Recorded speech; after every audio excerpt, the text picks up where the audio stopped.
வணக்கங்க. கன்னிராசியில் பிறந்தவங்களுக்கு 11th ஆகஸ்ட் 2016 நடக்க போகிற குரு பயிற்சி எப்படி இருக்குங்கிறத சொல்கிறேன். ஏன்னா இந்த 11th ஆகஸ்ட்லேருந்து செப்டம்பர் மாதம் 2017 வரைக்கும் இந்த குரு பகவான் உங்களோட ராசியில் சஞ்சாரம் பண்ணுறார். இது மட்டும் இல்லாமல் ஜனவரி மாதம் 27ஆம் தேதி 2017 சனி பகவான் விருச்சிகத்திலிருந்து ஜூன் மாதம் கடைசி வரைக்கும் தனுசு ராசிக்கு போகிறார்.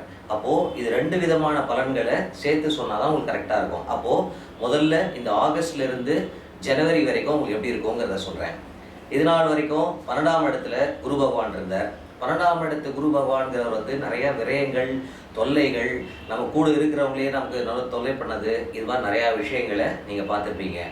அதே மாதிரி கெரியரில் எதிர்பார்த்த ப்ரமோஷன் அது வராமல் இருந்திருக்கும். சில பேருக்கு வேலைகள் சிரமமாக இருந்திருப்பீங்க. பிஸ்னஸ் அப்படின்னு பண்ணுறவராக நீங்கள் இருந்தீங்கன்னா பிஸ்னஸ்லேயும் நிறையா செட்பேக்ஸு, அந்த டிரான்சாக்ஷன்ஸில் நமக்கு ஃபினான்ஷியலாக நமக்கு எதுவும் வராமல் நிறையா சிரமங்களை பார்த்துருப்பீங்க. ஈவன் ஆன் தி பர்சனல் சைடும் இதே மாதிரி தான். இந்த ஜென்மத்தில் குரு அப்படிங்கிறது பொதுவாகவே சரியில்லை அப்படின்னு சொன்னாலும் கன்னி ராசியை பொறுத்த வரைக்கும் குரு பகவான் உங்களோட 5ஆம் இடம், 7ஆம் இடம், 9ஆம் இடத்தை பார்க்குற பார்வைங்கிறது ரொம்ப விசேஷமானது. ஏன்னா அவரோட வீடான மீனம் அப்படிங்கிற 7ஆம் இடத்தை அவர் பார்க்கறதுனால உங்களுக்கு பொதுவாக மற்ற இதில் சொல்கிற மாதிரி ஜென்மத்தில் இருக்க குரு ரொம்ப கஷ்டப்படுத்துவார் அப்படிங்கிறதெல்லாம் கொடுக்க மாட்டார்.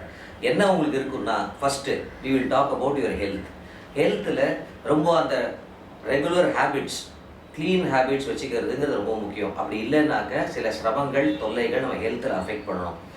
அதுக்கு அடுத்தது நீங்கள் எஜுகேஷன், அதில் ஏதாவது தடைகள் இருந்திருதுன்னா, கம்ப்ளீட் பண்ண முடியல அப்படின்னு இருந்ததுனாலும் டெஃபினட்டாக இந்த ஜென்மத்தில் இருக்க குரு பகவான் கம்ப்ளீட் பண்ண வச்சுருவார். அதுக்கு அடுத்தது உங்களோட கெரியர் ஆர் பிஸ்னஸ். இப்போது கெரியர் அப்படின்னு பார்த்தீங்கன்னா இந்த ஆகஸ்ட்லேருந்து ஜூனுக்குள்ளே நிச்சயமாக உங்களுக்கு நீங்கள் எதிர்பார்த்த ஒரு ப்ரமோஷனோ இல்லை வேறு வேலை ட்ரை பண்ணுறேன் அப்படின்னாலும் உங்களுக்கு நிச்சயமாக கிடைக்கும். பிஸ்னஸ் பண்ணுறவங்களா இருந்தீங்கன்னா அந்த ஃபினான்ஷியல் பிளாக்கு, பிஸ்னஸே இல்லை, டல்லாக இருக்குன்னு இருந்தது பாருங்கள், அதெல்லாம் கிளியர் ஆகி கொஞ்சம் கொஞ்சமாக முன்னேற்றமான சூழ்நிலையை நோக்கி நீங்கள் போவீங்க.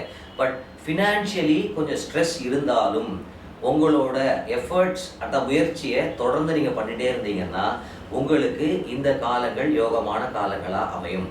அதுக்கு அடுத்தது உங்களோட பர்சனல் சைட் ஆஃப் லைஃப். அந்த பர்சனல் லைஃப்பில் உங்களுக்கு பெரிய அளவு தொல்லைகளை இந்த குரு பகவான் நிச்சயமாக கொடுக்க மாட்டார். இதெல்லாமே ஆகஸ்ட்லேருந்து ஜனவரி மாதம் வரைக்கும் இருக்கக்கூடிய பலன். ஓகே, அதுக்கப்புறம் சனி பகவான் 4ஆம் இடத்துக்கு மாறுறாரு இல்லையா? ஸோ 4ஆம் இடத்துல சனி போய் உங்கள் ராசியில் குரு இருக்கக்கூடிய ஜனவரி டு செப்டம்பர் பீரியடில் எந்த ஒரு டிசிஷனையுமே, அது கெரியராக இருக்கட்டும், பிஸ்னஸாக இருக்கட்டும், இல்லை சில பேருக்கு அந்த 4ஆம் இடத்து சனிங்கிற போது பிரயாணங்கள் மூலயமா சில தொல்லைகள் வருவார். அதனால் ட்ராவல் பண்ணும்போது ஜாக்கிரதையாக ட்ராவல் பண்ணுங்கள். 4ஆம் இடம் அப்படிங்கிறது வீடு, வாகனம் சம்மந்தப்பட்டது. அதனால் ஒரு இடம் வாங்குறதோ, இடம் விற்கிறதோ எதுவாக இருந்தாலும் பிஃபோர் ஜான்வரி 2017 பண்ணுறது உங்களுக்கு யோகமாக இருக்கும். அதுக்கப்புறமா செப்டம்பர் மாதம் வரைக்கும் கொஞ்சம் கேர்ஃபுல்லாக இருந்து பண்ணிங்கன்னா அதுக்கப்புறமா உங்களுக்கு யோகமான காலங்களை இந்த குரு பகவான் கொடுத்துருவார். இதெல்லாம் தான் உங்களுக்கு இந்த கன்னி ராசியில் பிறந்தவங்களுக்கு குரு பயிற்சியோட பலன். இதில் ஏற்கனவே நான் நிறையா வீடியோஸில் சொல்லியிருக்கேன். என்ன ராசினா என்னங்கிறத கண்டிப்பாக நீங்கள் தெரிஞ்சுக்கணும். இந்த உலகத்தில் மொத்தம் ஒரு 600 கோடி பேர் வாழ்ந்துட்டு இருக்கோம். அதில் 12 பேரில் ஒருத்தர் உங்களை மாதிரி கன்னிராசி அப்படின்னா 50 கோடி பேர் கன்னிராசியில் பிறந்தவங்களாக தான் இருப்பாங்க. அப்போது அத்தனை பேருக்குமே இதே மாதிரி பலன்கள் அமையும் இருக்காது, மாறுபடும். ஏன் அது மாறுறது அப்படின்னா இந்த 9 கிரகங்கள் இருக்குது பாருங்கள். இந்த 9 கிரகங்களும் 12 ராசிகள் இருக்குது. அதில் வேறு வேறு ஸ்பீடில் சுற்றிகிட்டே வந்துகிட்டே இருக்குது, மனுஷன் பிறந்துகிட்டே இருக்கும். அதில் சந்திரன் அப்படிங்கிற ஒரு கிரகம் நீங்கள் பிறந்தபோது அவர் கன்னிங்கிற ராசியில் இருந்ததுனால நீங்கள் கன்னி ராசின்னு சொல்கிறீங்க. அந்த கன்னியில் உத்திரம், ஹஸ்தம், சித்திரை அப்படிங்கிற நட்சத்திரம் இருக்குது. ஸோ இந்த நட்சத்திரத்தில் ஏதாவது நட்சத்திரத்தில் சந்திர பகவான் இருந்தபோது நீங்கள் பிறந்ததுனால சார் நான் சித்திரை நட்சத்திரம், ஹஸ்த நட்சத்திரம், உத்திர நட்சத்திரம்னு சொல்வீங்க. இந்த சந்திரன் மட்டுமே உங்கள் லைஃப்பை டிசைட் பண்ணுவாரா அப்படின்னு பார்த்தோன்னா நிச்சயமாக பண்ண மாட்டார். மீதி 8 கிரகம் இருக்குது பாருங்கள். அந்த 8 கிரகத்தோட இன்ஃப்ளூயன்ஸும் உங்களுக்கு தொடர்ந்து நடந்துகிட்டு இருக்கும். ப்ளஸ் இந்த கன்னி ராசி சந்திரன் அங்கே இருக்கார் நீங்கள் பிறந்த போது, இது ரெண்டும் சேர்ந்து தான் உங்களுக்கு பலனை கொடுக்கும். இது வரைக்கும் நான் சொன்னது எல்லாமே உங்கள் ராசி, தட் இஸ் சந்திரன் இருக்கிற இடத்த வச்சு நாங்கள் சொல்லக்கூடிய குரு பயிற்சியாக இருக்கட்டும், சனி பயிற்சியாக இருக்கட்டும், ராகு கேத்து பயிற்சி எல்லாமே அந்த ராசியை பொறுத்து தான் சொல்கிறோம். அது உங்களோட லைஃப்பில் ஒரு 30 to 35% தான் ஒர்க் ஆகும், 100% ஒர்க் ஆகாது. அப்போது 100%க்கான ரிசல்ட்ஸ் எப்படி தெரிஞ்சுக்கிறது அப்படின்னு பார்த்தீங்கன்னா, உங்களோட ஜாதகம் இருக்குது பாருங்கள், அந்த ஜாதகத்தில் உங்களோட தொழிலை சொல்லக்கூடிய ஒரு கிரகம் இருப்பார். அவர் சூரியனாக இருக்கலாம், சந்திரனாக இருக்கலாம், செவ்வாயாக இருக்கலாம், ஏதாவது ஒரு கிரகமாக இருப்பார். அவர் எவ்வளோ தூரத்துக்கு பலமாக இருக்கார், அதை பேஸ் பண்ணி தான் உங்களுக்கு உத்தியோகமாக இருக்கட்டும், தொழிலாக இருக்கட்டும் மேன்மை அடையும். அதுக்கு அடுத்தது உத்தியோகத்திலே நமக்கு வர்றது என்ன, ஃபைனான்ஷியல் குரோத்து. அந்த ஃபைனான்ஸை கண்ட்ரோல் பண்ணுறது இன்னொரு கிரகமாக இருப்பார். அவர் எங்கே இருக்கார், அவரோட பலம் எவ்வளோ தூரத்துக்கு இருக்குது, அதெல்லாம் பேஸ் பண்ணி தான் உங்களோட என்டையர் லைஃப் அமையும். அதே மாதிரி தான் 9 கிரகத்துக்குமே ஒவ்வொரு ஃபங்க்ஷனாலிட்டி உண்டு ஒவ்வொருத்தரோட ஜாதகத்துக்கும். அதை எப்படி தெரிஞ்சுக்கிறதுனா, பை காட்ஸ் கிரேஸ் நேராக எங்களோட வெப்சைட் yourgoodtime.in அந்த வெப்சைட்டுக்கு போங்க. நீங்கள் ஃப்ரீயாகவே ஒரு அக்கௌண்ட்டை நீங்கள் க்ரியேட் பண்ணலாம். அதில் கேட்கும் உங்களோட name, date of birth, time of birth, place of birth எல்லாம் கேட்கும். பொறுமையாக இருந்து சப்மிட் பண்ணி வெயிட் பண்ணுங்கள். First time by the grace of God உங்களோட ஜாதகத்துக்குன்னு ஒரு பலன் இருக்குது பார்த்தீங்களா, அதை வீடியோவாக நீங்கள் பார்ப்பீங்க. வரிசையாக 2009 எப்படி இருந்தீங்க, 10 எப்படி இருந்தீங்க, 11 எப்படி இருந்தீங்க அப்படின்னு உங்களுக்கு வருங்க. இந்த பாஸ்ட் வீடியோஸ் உங்களுக்கு ஃப்ரீயாகவே வரும். அது ஏன் கொடுத்துருக்கோம் அப்படின்னா, இப்போ நான் உங்கள் ஜாதகத்தை எவ்வளோ கரெக்டாக ப்ரெடிக்ட் பண்ணுறேன்னு உங்களுக்கு தெரியணும்ல ஃபஸ்ட்டு, அதுக்காக தான் அந்த வீடியோஸ் கொடுத்துருக்கேன். பட் உங்களை பொறுத்த வரைக்கும் உங்களோட ஃப்யூச்சர் தான் உங்களுக்கு முக்கியம். அப்போ உங்களுக்கு கெரியரை பற்றியோ இல்லை பர்சனல் லைஃப்பை பற்றியோ தெரிஞ்சுக்கணும் அப்படின்னா அதுக்கான வீடியோஸ் உங்களுக்கு நாமினல் சார்ஜஸில் வச்சுருக்கோம். அது வேணும்னா நீங்கள் அதை செலக்ட் பண்ணி நீங்கள் யூஸ் பண்ணிக்கலாம். இன்னொரு முக்கியமான விஷயம், ஏற்கனவே நிறையா வீடியோஸில் நான் சொல்லியிருக்கேன். நம்ம இந்து மத சம்பிரதாயப்படி பார்த்தீங்கன்னா ஒரே ஒரு கடவுள் கிடையாது, ஏகப்பட்ட கடவுள். ஏன்னா இதுதான் ரொம்ப மோஸ்ட் இம்பார்ட்டண்ட் ஆஸ்பெக்ட்டுங்க. நம்ம பலன்கள் பார்க்குறோம், ஜாதகம் பார்க்குறோம், இதெல்லாம் சரி. நம்ம கஷ்டப்படும் போது தான் நம்ம ஜோசியமே பார்ப்போம். இல்லைன்னா ஒரு முக்கியமான டிசிஷன் எடுக்க போகிறோம், அதை எடுக்கிறது நல்லதா இல்லையா அப்படிங்கிறதுக்காக தான் நம்ம மெஜாரிட்டியாக நம்ம ஜாதகமே பார்ப்போம். அப்போ கஷ்டப்படும் போது அந்த கஷ்டத்தை நிவர்த்தி பண்ணுறவர் யாருன்னா கடவுள் தான். ஸோ இந்து மதத்தில் மட்டும் நீங்கள் பார்த்தீங்கன்னா ஏகப்பட்ட கடவுள் இருக்காங்க பாருங்கள். சிவன் இருக்கார், பிள்ளையார் இருக்கார், முருகன் இருக்கார், அம்பாள் இருக்கா, மகாலட்சுமி இருக்கா, பெருமாள் இருக்காருன்னு ஏகப்பட்ட தெய்வங்கள் இருக்காங்க. சரி, அத்தனை ஆயிரம் தெய்வங்கள் இருக்கும்போது அதிலேயே ஒரே ஒரு தெய்வம் எடுத்துக்கோங்க, ஒரு பெருமாள் எடுத்துக்கோங்களேன். அந்த பெருமாளாவது ஒரு பெருமாளாக இருக்காரா? திருப்பதிக்கு போனால் அவர் நம்ம ஸ்ரீனிவாசன்னு சொல்கிறோம். ஸ்ரீரங்கம் போய் பார்த்தீங்கன்னா ரங்கநாத பெருமாள்னு சொல்கிறோம். காஞ்சிபுரத்துக்கு போனீங்கன்னா வரதராஜ பெருமாள்னு சொல்கிறோம். சென்னையில் ட்ரிப்ளிகேனில் போனீங்கன்னா அவரை பார்த்தசாரதி பெருமாள்னு சொல்கிறோம். எல்லாமே ஒரே பெருமாள் தானே.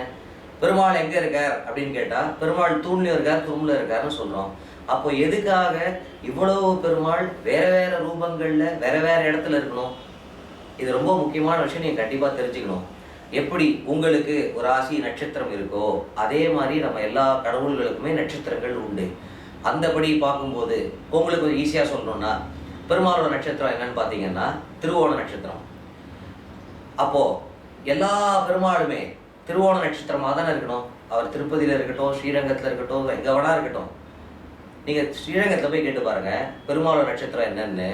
அங்கே சொல்லுவாங்க பெருமாளோட நட்சத்திரம் ரேவதின்னு. அப்போ ஆக்சுவலி திருவோணம் தானே, ஏன் ரேவதின்னு இருக்கு? ஒவ்வொரு இடத்துல ஒவ்வொரு பெருமாள் வேறு வேறு நட்சத்திரத்தில் இருப்பார். ரொம்ப ஆச்சரியமாக இருக்கும். அது ஏன் பண்ணியிருக்காங்கன்னா, இந்த கோவில்கள் எல்லாத்தையுமே புனர் நிர்மாணம் பண்ணதோ இல்லை கட்டினதோ பல ஆயிரம் வருஷங்களுக்கு முன்னாடி வாழ்ந்த ராஜாக்கள்.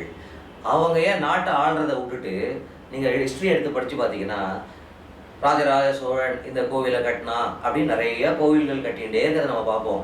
நாட்டை ஆள்றதை விட்டுட்டு அவன் ஏன் கோவில் கட்டுறாரு? ஏன்னா ஒவ்வொருத்தரோட ஜாதகம், இப்போ உங்கள் ஜாதகம் இருக்குது பார்த்தீங்களா, இதே மாதிரி ஜாதகம் எக்ஸாக்ட் உங்கள் ஜாதகம் என்னவோ 9 கிரகங்கள் எங்கெங்கே இருக்கோ அதே மாதிரி ஒரு 2000 வருஷத்துக்கு முன்னாடி நிச்சயமாக ரிப்பீட் ஆகிக்கோங்க. அப்போ இன்றைக்கி உங்களுக்கு என்ன பலனோ அதே பலன் தான் 2000 வருஷத்துக்கு முன்னாடி அவருக்கும் நடந்திருக்கும். அந்த காலத்துலேயும் என்ன மாதிரி ஜோசியர்கள் அந்த காலத்தில் வாழ்ந்தாங்க, அவங்களாம் தான் நம்ம இன்றைக்கி மகரிஷிகள்னு சொல்கிறோம், சித்தர்கள்னு சொல்கிறோம், ஞானிகள்னு சொல்கிறோம். அவங்க கண்டுபிடிச்சி அவங்க எழுதி வச்சது தான் என்ன மாதிரி ஜோசியர்கள்லாம் பார்த்துட்டு நாங்கள் உங்களுக்கு பலன் சொல்லிட்டு இருக்கோம்.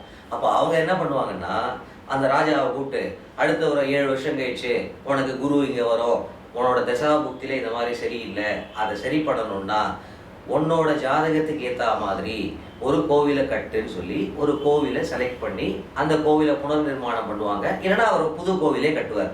அதனால தான் நீங்கள் காஞ்சிபுரம் எடுத்துக்கோங்களேன், வீடு கட்டுற மாதிரி தெருக்கு தெரு நீங்கள் பார்த்தீங்கன்னா அவ்வளோ கோவில் பார்ப்பீங்க.